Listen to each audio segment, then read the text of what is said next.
Dan kalau ibu bapak nonton dengan iklannya, bapak cuma menyisakan waktu 1 menit, bapak sudah bersedekah untuk membangun markas kader ulama.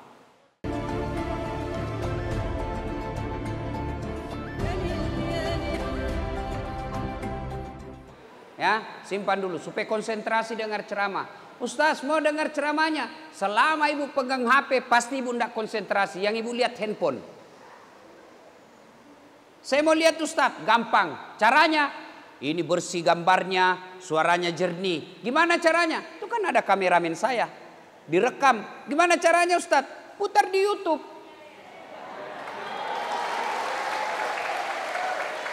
Sudah nonton, jangan lupa like and share.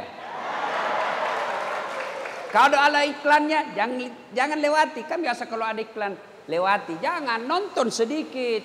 1, kalau bapak nonton iklannya, bapak dapat ilmu, saya juga ada macunya. Kalau ibu cuma langsung skip, ibu dapat ilmu, saya tidak dapat apa-apa. Dan kalau ibu bapak nonton dengan iklannya, bapak cuma menyisakan waktu 1 menit, bapak sudah bersedekah untuk membangun markas kader ulama. Karena yang ada dalam YouTube itu bukan saya yang ngambil, ditabung untuk kita bangun markas kader ulama. Bapak Ibu kalau lewat itu dari Jalan Tamalandrea, dari BTP tembus ke Talasak City, ada di situ akan dibangun Masjid Bakti Dasat Latif untuk umat. Itu di YouTube. Bukan saya ngambil, bukan. Saya cukup dari travel saya untuk hidup saya. Tapi dari mana? Ibu bapak, nanti kalau bikin markas kader ulama. Bukan pesantren. Apa yang saya mau bangun? Saya mau bikin markas kader ulama. Yang mubaliknya bikin orang tidak takut beragama. Saya tadi malam dikomplain sama ibu-ibu. Kenapa ini Ustadz? Setiap ceramah menghabisi kami ini ibu-ibu. Dalam hati saya, alhamdulillah berarti ini ibu dia perhatikan ceramah saya. Karena kalau tidak perhatikan pasti dia tidak tahu isi ceramah saya. Ya Bu ya. Nah ibu bapak saudara-saudara sekalian, kita simpan dulu handphonenya, kita dengar ceramah. Bisa? Nah, ibu bapak saudara-saudara sekalian, teristimewa bapak, apakah namanya di sini? Komandan. Ya itu. Ya. Insyaallah saya lihat pangkat kombes kalau polisi. Kalau di sini berarti kolonel Pak ya. Mudah-mudahan dirahmati dan dicintai Allah Subhanahu wa taala. Mohon maaf Pak, saya tidak bisa sebut nama Bapak satu demi satu, saya takut salah pangkat dan jabatan, maka insya Allah Allah mencintai Bapak. Saya tidak bisa sebut satu-satu, karena juga kalau saya sebut semua satu-satu, saya tidak ceramah tapi ngabsen. Nah insya Allah, nah sekarang kita ulang tahun. Segala sesuatu yang Allah berikan dan memang kita mau dan Allah kasih, itu dengan taufik. Kita ingin berulang tahun, Allah kasih, itu taufik. Bagaimana reaksinya kita? 1, bersyukur. Bagaimana cara bersyukur ulang tahun kesatuan kita? Yang pertama kalau kita muslim, mengucapkan hamdalah. Bagaimana caranya Ustaz? Alhamdulillahi Rabbil Alamin. Alhamdulillahi Rabbil Alamin. Dengan catatan ucapkan ikhlas dan usahakan didengar telinga. Karena ada juga orang biasa bersikir tidak jelas. Alamin. Apa artinya itu? Alamin. Kan biasa Bapak dengar toh. Apalagi saya biasa dengar itu di masjid. Sama-sama subhanallah dibaca. Sama-sama 33, sama-sama mulainya. Saya baru 11, dia sudah habis. Kan dia bilang saja semlah. Dullah. Apa itu dullah? Tidak jelas. Maka yang bagus, alhamdulillahi rabbil alamin. Segala puji bagi Allah, seru sekalian alam. Itu dulu, usahakan dengar telinga. Alhamdulillahi rabbil alamin. Namanya syukur bil lisan. Yang kedua, kalau kita muslim, apalagi? Maka kita sujud syukur. Sujud syukurnya di mana? Lebih utama kalau rumah ibadah, di masjid, di musholla. Tapi kita lagi di lapangan Ustadz, kita lagi di hutan, kita lagi tugas, kita lagi piket. Boleh. Di jalan, boleh Pak. Tapi lihat-lihat dulu, jangan sampai ada mobil lewat. Sujud. Lalu apa kita ucapkan? Ya Allah, terimalah sujud saya ini sebagai tanda terima kasih dan syukur hamba atas nikmat yang Kau berikan sehingga kami bisa berulang tahun ini. Karena ada prajurit tahun lalu masih ikut ulang tahun kita, kesatuan kita. Sekarang tidak lagi. Alhamdulillah Allah kasih umur yang panjang, maka kita ucapkan alhamdulillahirabbil alamin, lalu kita sujud syukur. Itu namanya bertasyakur. Yang kedua, kita lakukan apa itu? Bertafakkur. Apa itu bertafakkur? Mengevaluasi diri, menimbang-nimbang, menghitung-hitung sudah seberapa banyak nikmat yang Allah berikan ini berupa kesatuan kita. Lulus jadi tentara, seberapa banyak nikmat itu kita balas untuk memperbaiki diri dan kesatuan kita. Tidak semua bisa jadi tentara, Pak. Bapak tahu, nih yang ceramah. Nih, saya pernah di Jalan Garuda, tamat SMA. Ke Jalan Garuda depan kantor Pertamina. Daftar tentara, Pak. Dengan harapan mudah-mudahan saya bisa jadi prajurit TNI membela negara saya. Begitu tes fisik tidak lulus. Kenapa? Ceper. Pendek. Saya protes kepada Allah waktu itu. Ya Allah, kenapa Kau takdirkan saya pendek? Kau tidak rugi jadi Tuhan kalau saya jadi tentara. Tidak lulus, Pak. Teman saya lulus. Dia jadi polisi. Sekarang dia satu bunga di sini. Dia tugas reserse di Polda Sulawesi Barat. Waktu datang Kapolri baru-baru ini, saya ketemu, kau di sini, Bos? Iya, Ustaz. Setengah mati dia hormat-hormat. Ya, Ustaz, siap, Ustaz. Saya di sampingnya Kapolri. Kapolri di sampingku. Saya bilang, lihat kowe, Kapolri hormat sama saya. Ya, Ustaz. Kau hormat sama Kapolri, saya Kapolri hormati, Bos. Saya lulus jadi Ustaz, dia lulus jadi polisi. Dia pakai baret merah, saya pakai baret putih. Alhamdulillah dengan baret putih yang saya pakai ini, saya keliling-keliling Sabang sampai Merauke, mulai dari baret merah sampai baret hitam, ku caramai kau semua.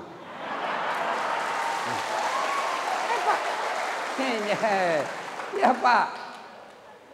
Berarti saudara-saudaraku sekalian yang lulus jadi prajurit TNI, syukuri.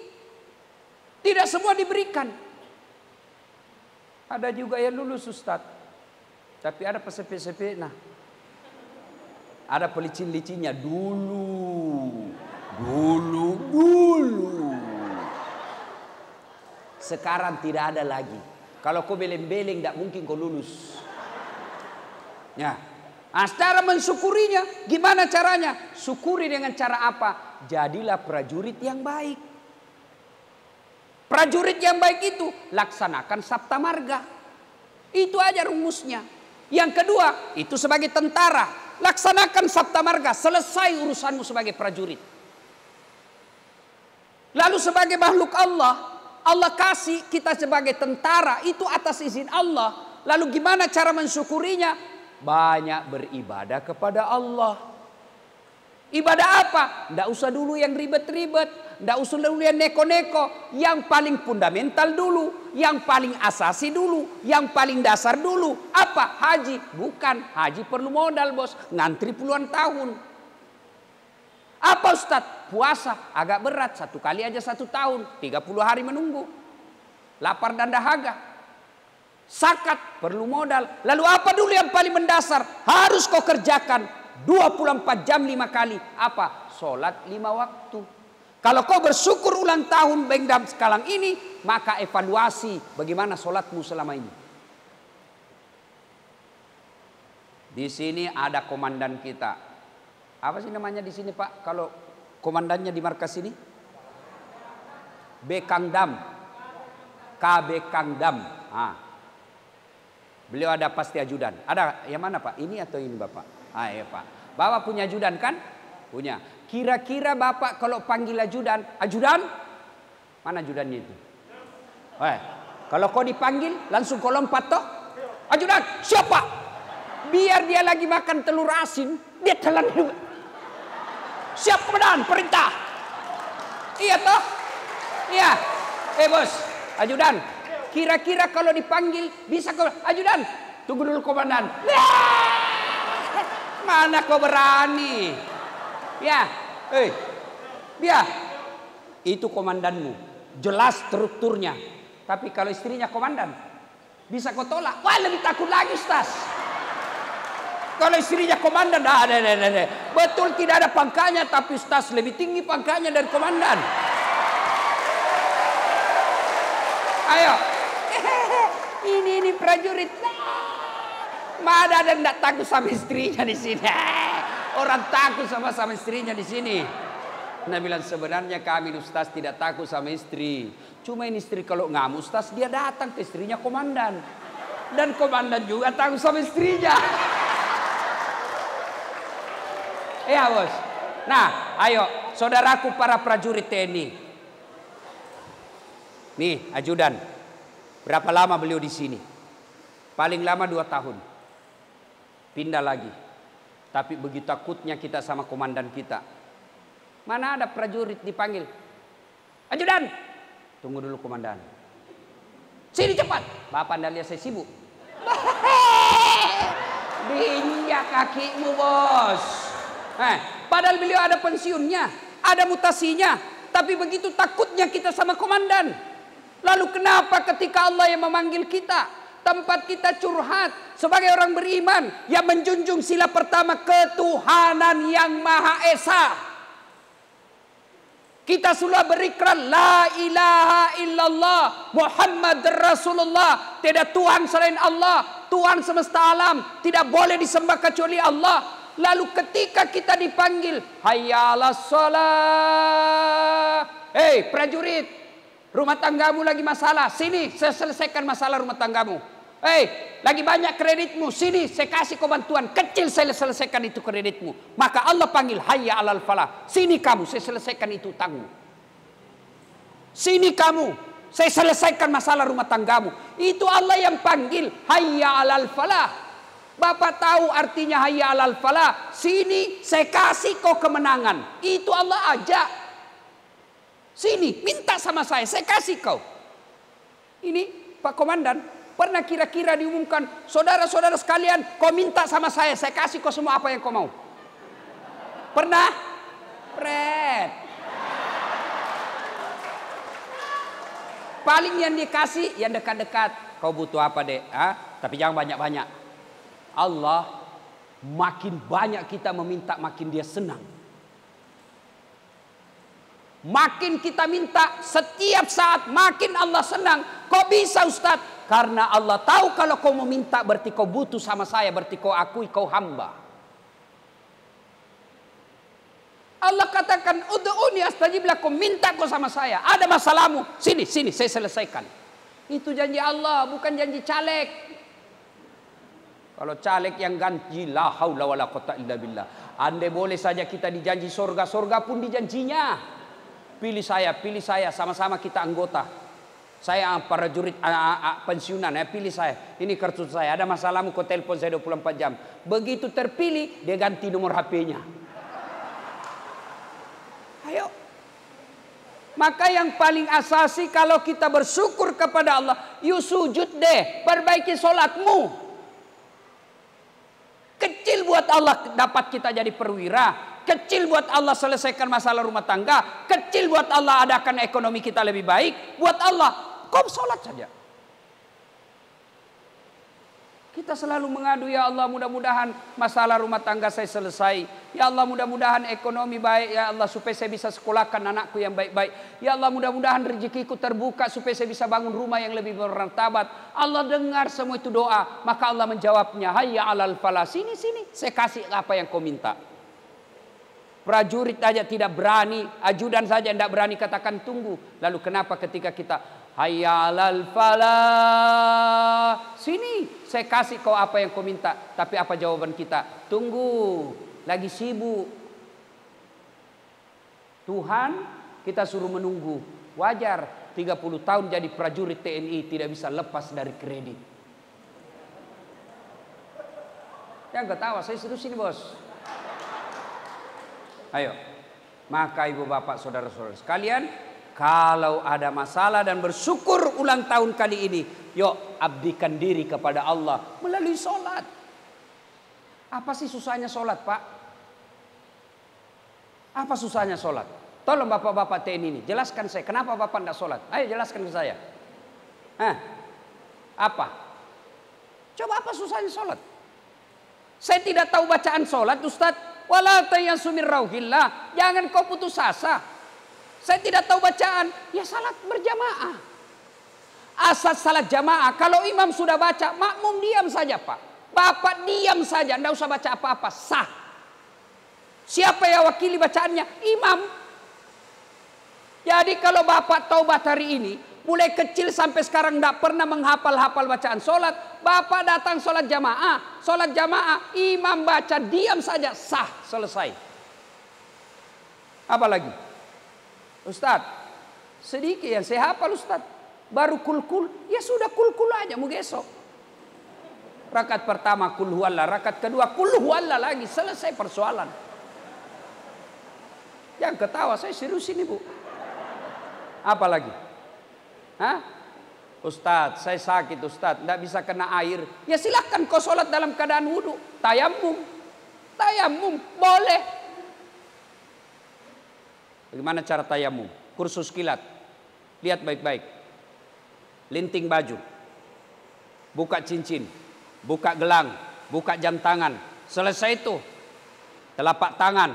Kalau bapak di hutan misalnya ini, tidak dapat air. Lagi perang, tidak ada air. Letakkan telapak tangan di pasir. Sudah itu, nih, bertepuk. Terima kasih. Dari tadi saya sebenarnya mau suruh matikan itu, mengganggu suaranya. Tapi saya tidak berani karena prajurit di depan saya Pak.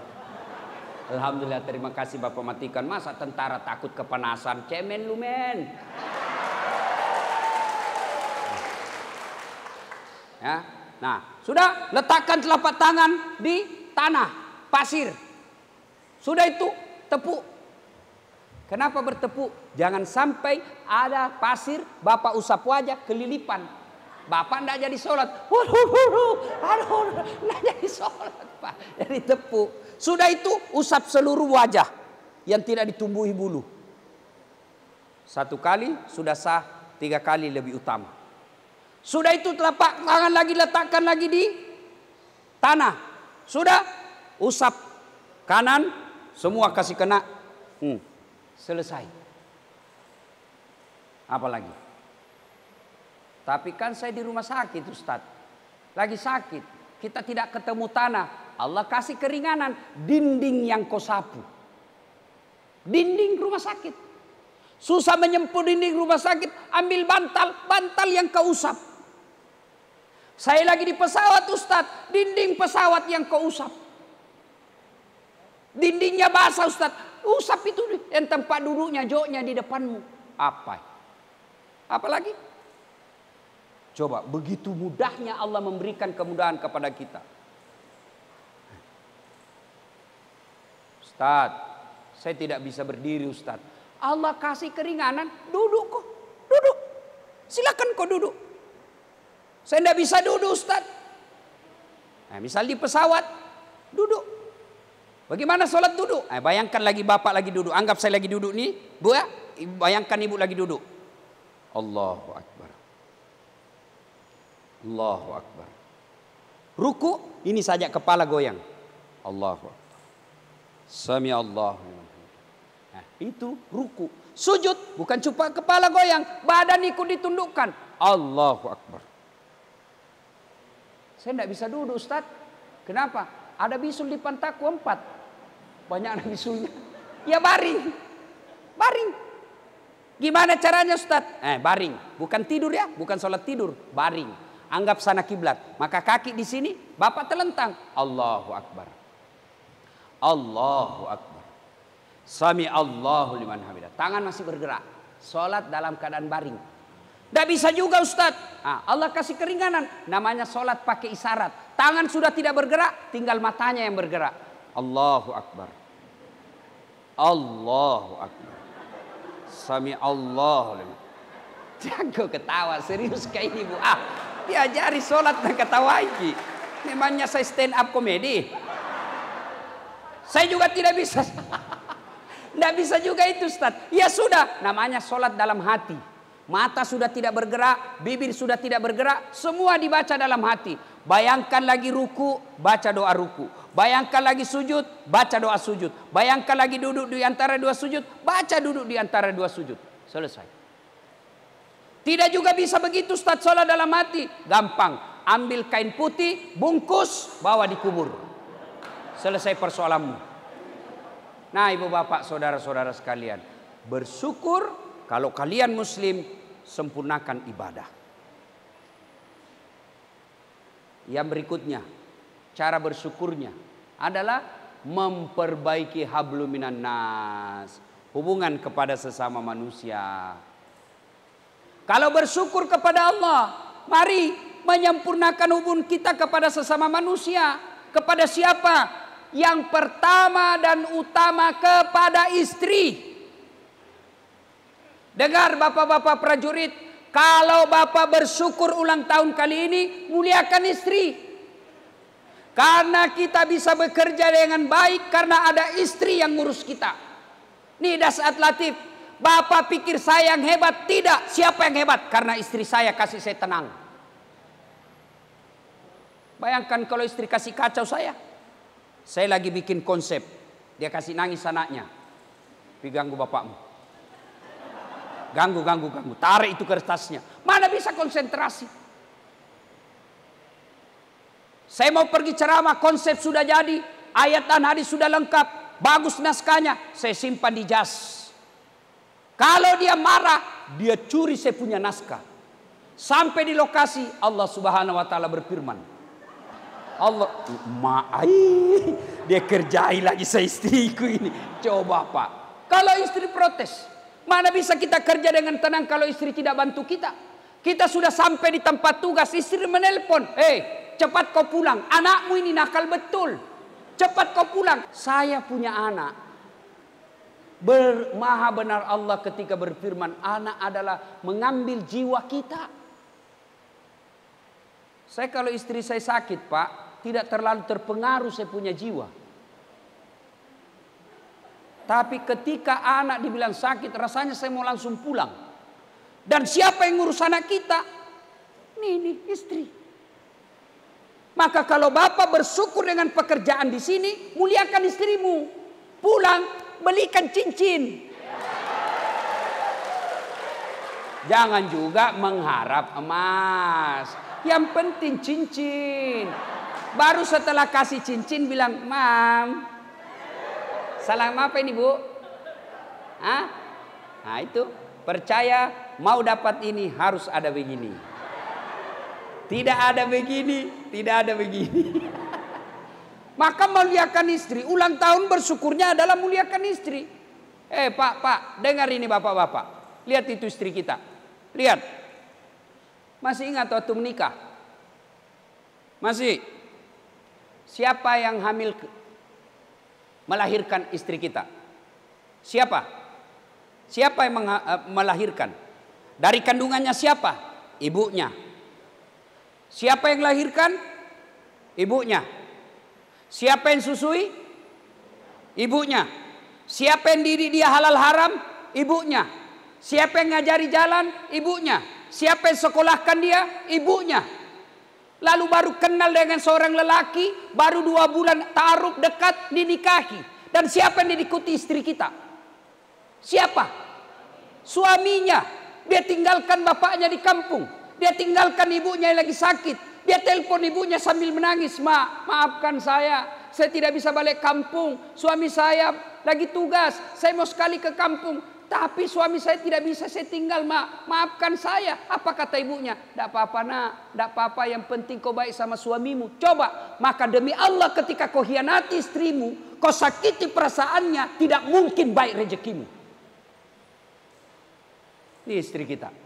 Dia tinggalkan keluarganya, dia tinggalkan tanah kelahirannya, dia tinggalkan saudara-saudaranya, pergi mengadu nasib dengan suaminya yang belum tentu suaminya hormat sama istrinya. Maka pantas ketika Nabi mengatakan, bukan bagian dari umatku suami yang tidak tahu memuliakan istrinya. Kalau bapak bersyukur ulang tahun kali ini, muliakan istri. Kembali nanti, sayang, maafkan saya. saya hilap selama ini. Ternyata kamu luar biasa peranmu dalam memuliakan saya. Kan biasa kita laki-laki ngomongnya ngawur. Merasa apa loh? Saya yang cari duit. Saya setengah mati menghidupi. Kamu ndak punya ngapa? Bapak kalau gaji istri, Bapak ndak bisa bayar itu sebagai tentara. Berapa gaji paling mahal di sini? Anggaplah 10 juta. Ndak cukup membayar istri.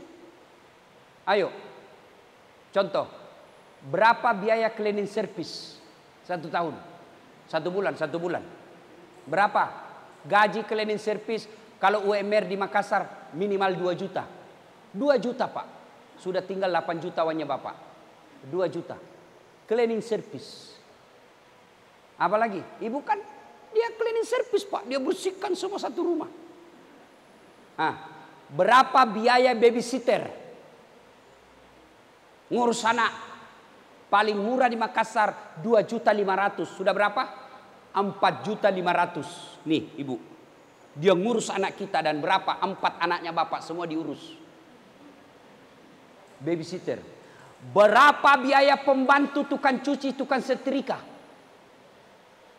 2,5 juta dia lakoni ibu. Bapak tidak perlu bayar. Sudah berapa gajinya?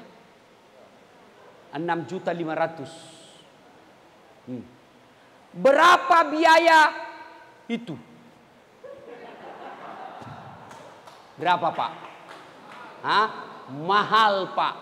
Istri gratis. 24 jam ready.